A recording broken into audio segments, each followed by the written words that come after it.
아무래도 이제 1월 달 들어오면서 이제 20일 취임식, 그러니까 트럼프 취임식 관련된 쪽에서 행정명령이 딱 끝나고 마자마자 취임식 하자마자 행정명령 11개가 대기하고 있습니다. 그렇다는 얘기는 뭔가 급박하게 뭐가 바뀐다고 봐야 되겠죠. 그래서 여기서 바뀌는 거에 대해서 어떤 식으로 시장이 반응할지 세부적인 내용들과 함께, 게다가 또 지금 시장에서는 중국 쪽을 좀 더 챙겨보는 것 같습니다. 얘기는 나오지 않는다고 하더라도 이번에 시진핑 신년사 쪽에서 나왔던 얘기들, 그리고 또 연말에 인민은행이 갑자기 대규모 자금을 공급하면서 유동성을 확 올린다는 모습들, 이런 거 봤었을 때 상대적으로 지금 약간 경기 부양, 그또 3월 달에 전인대가 있죠. 이런 현상까지 나오게 되면서 중국에 대해서 약간 변화가 조금 더 긍정적으로 나가나, 여기에 흐름인 것 같은데, 여기다 이렇게 나오기 시작하니까 뭐가 반영하냐면 유가가 반응합니다. 유가가 오히려 탁 튀는 모습들을 봤었을 때 그러지 않나라는 생각이 좀 들고 있고, 그래서 이거는 뭐 개인적으로는 그 항생테크 관련돼서 계속 추적하고 조금씩 보고 있거든요. 그래서 미국 시장에서도 중국 관련주들이 제일 셌습니다. 네. 그래서 그런 것들도 한번 좀 체크를 하면서 연초에 대한 분위기 기대를 전혀 안 하고 있지만, 시장은 또 갈만한 쪽들 움직이고 있다라는 쪽에서 그거 한번 강조드렸던 거 말씀을 다시 한번 드려야 될 것 같고요. 게다가 또 지금 유가는 그래도 그런데 LNG, 그러니까 천연가스가 지금 난립니다. 급등했다가 다시 급락했다가 뭐 난리인데, 기후에 따라서 왔다 갔다 한다고 하더라도 네. IMF에서 그런 얘기를 했네요. IMF에서 올해 말이면 우크라이나 전쟁이 끝날 것이다, 이렇게 전망을 합니다. 그러면 이 가스에 대한 변화나 에너지 쪽이 어떻게 변할까라고 봤는데 우크라이나가 삐졌습니다.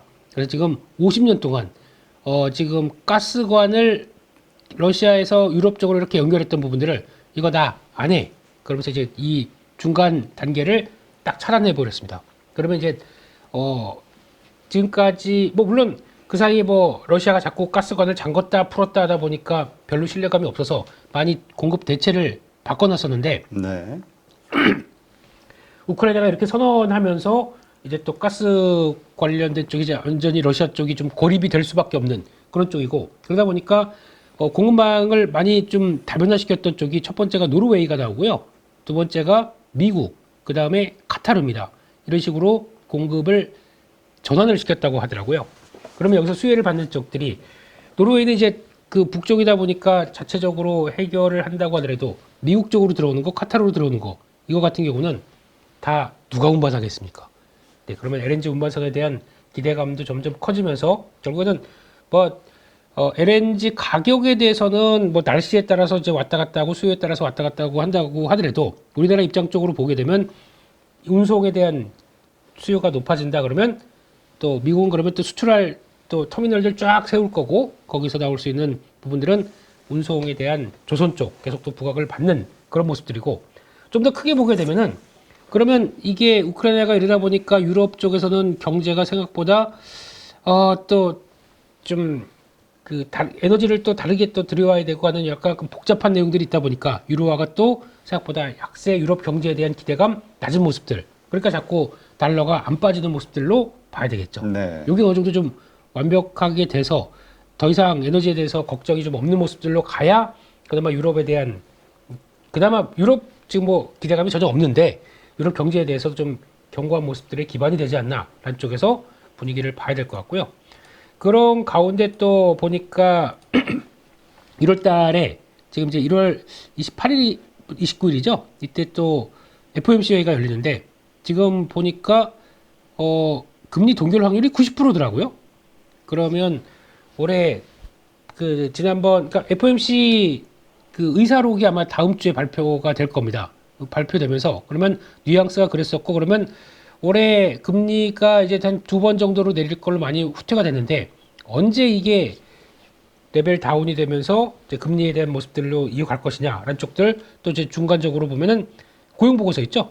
또 이번 다음 주 금요일 날 나오다 보니까 그런 연관된 모습들도 같이 보면서 일단 지금 이게 어떻게 보면 촉발이 FOMC로 촉발된 거거든요. 조정에 대한 가장 뚜렷한 모습들이. 그렇기 때문에 그게 스탠스가 바뀔 수 있는지도 봐야 될 것 같은데, 그러려면은 연결되는 거는 그러다 보니까 예상보다 금리가 덜 떨어져, 그러니까 이제 10년물 국채금리도 지금 현재 4.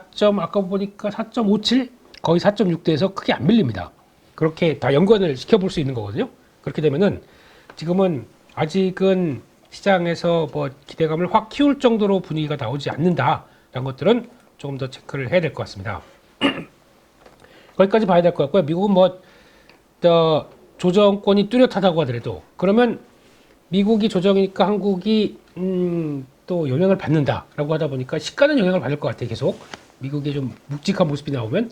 근데 그거를 벗어내고 돌릴 수 있겠느냐라는 쪽에서 첫 번째는 뭐 국내 증시 쪽에서 2399로 끝나서 기분이 나쁘긴 하겠지만 그래도 2400선 전후로 딱 보게 되면은 여기서 이제 나올 수 있는 게 첫째가 이제 환율이겠죠. 환율인데 지금 흐름 보면은 1470원 갔다가 시작하고 나서 다시 1476원 여기서 왔다 갔다 하는데 개인적으로는 지난번에 어제였네 그제였네 그 최상목 경제부총리가 헌법재판관 2명을 임명을 했습니다. 네네. 저는 거기가 일단 시초가 될 것 같아요. 그러니까 그렇죠. 정치 리스크에 약간 완화된 모습들의 시초가 될 것 같긴 한데 근데 일단 최악은 면했으니까. 그렇죠. 예, 그래서 안정이 들어올 수 있는 처음 단계가 될 수는 있는데 근데 워낙 지금 대통령께서 강하게 나오고 있다 보니까 이게 지금 일정은 좀 길어질 수는 있겠다라는 생각은 하고 있는데 그래도 이 정도 환율 가지고 조금 뭐 한국의 경제 모든 걸 얘기하기에는 좀 빨리 올라온 감이 있어서 이거는 안정으로 좀 들어가지 않을까로 개인적인 뭐 기대도 있겠지만 그렇게 바라보는데 그 중에 이유 중에 하나가 수출입니다. 12월 달 수출입니다. 생각보다 잘했어요. 한국 기업들이. 그리고 역대 최대라고 하던데. 네, 역대 최대고. 그러니까 나오는 노이즈들 보면은 다 망할 것 같긴 한데 근데 나오는 또 수출 데이터 보면은 또 이게 아마 환율 효과가 있을 거예요. 환율 효과도 물론 있겠지만, 그러니까 저희가 이럴 때 보면은 중량으로 많이 보거든요. 물량, 중량. 근데 중량이 생각보다 그렇게 크게 안 빠졌습니다.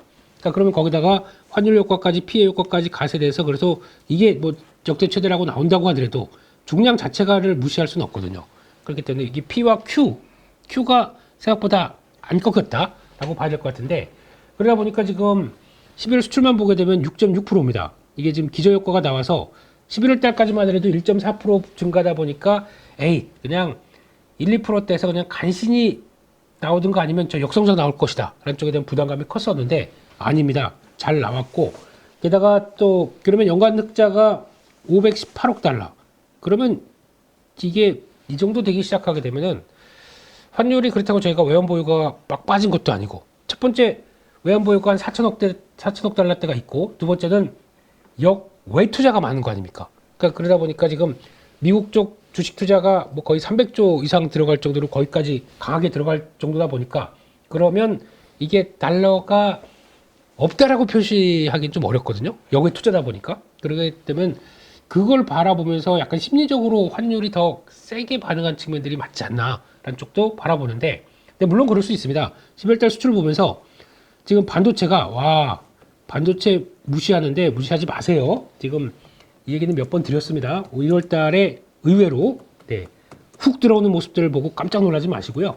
반도체 31.5% 증가가 했고 물론 반도체가 총 수출에서 차지하는 게 30%가 되다 보니까 이게 변화가 나오기 시작하면서 수출을 끌었다라고 볼 수 있는데 근데 이제 집중도가 좀 차이가 있어요. 반도체랑 조선 빼게 되면은 한 4개월째 계속 역성장으로 들어가는 섹터들이 많습니다. 그러니까 이 두 개가 어떤 버팀목이 돼서 그래도 끌고 갔다라는 쪽으로 바라보고 있기 때문에 그러면 조선 쪽은 좋은 거 다 알고 있고 반도체 너무 좀 그랬던 거 아니야? 그러면 시장의 반응들이 어떻게 들어올까요? 라는 쪽들 보여봐야 될 것 같고